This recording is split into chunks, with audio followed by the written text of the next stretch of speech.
Let me tell you, there's two types of people in this world. Them who do and them who don't. Them who do, they come and go, but them who don't, they're always with us. And they're never satisfied. They always want something different, something else.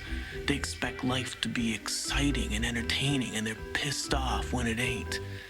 The way I see it, life is just one big shit sandwich. And we all gotta take a bite. Of course I remember them. They used to live next door to me. We grew up together. When we were small, we used to play together. Their family was quite normal. I mean, there was certainly nothing exceptional about them. Nothing to make you think that they'd become anything special. But then again, I guess that's the same with most people that become important. Yeah, I knew them. I knew them before they were famous. We went to high school together. You know, they used to be like this back then. Well, like that. We used to say that they were like three bodies, but one brain. Not that we were saying they were half-wits or third-wits. Barry was the eldest. Bob was the eldest.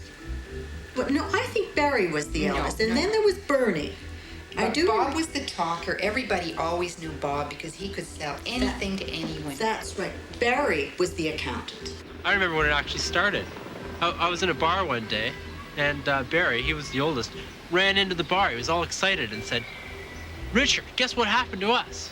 And I said, "I don't know. What happened, Barry?" And he said, "My uncle died." And I said, that's too bad. And he said, "No, he left us some money." I'm sure you three have the finest of intentions, really.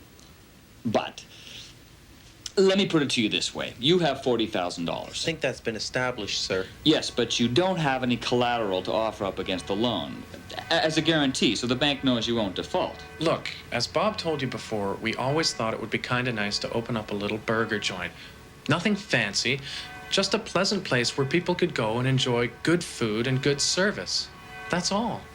It seems to me, gentlemen, you really don't have any experience in this sort of thing. Well, Barry here does have a business degree. I see, but do any of you have experience in restaurants? Have you studied restaurant management, for instance?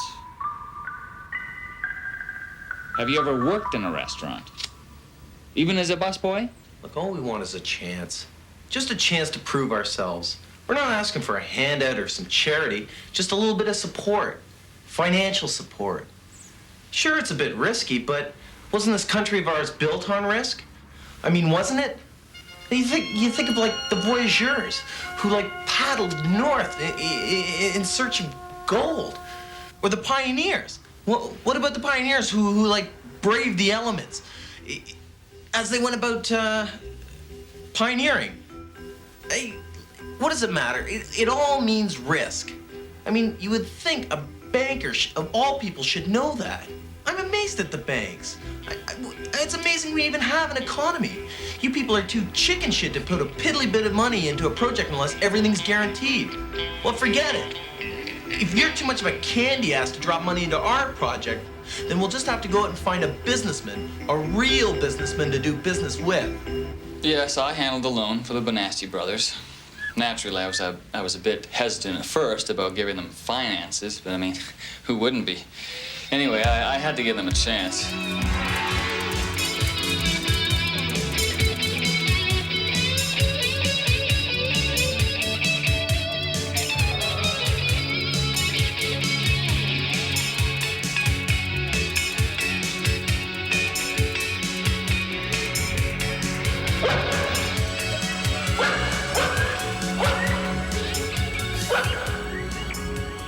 Let me tell you, no one could possibly have known what was about to happen with that project, let alone the effect it would have on the world.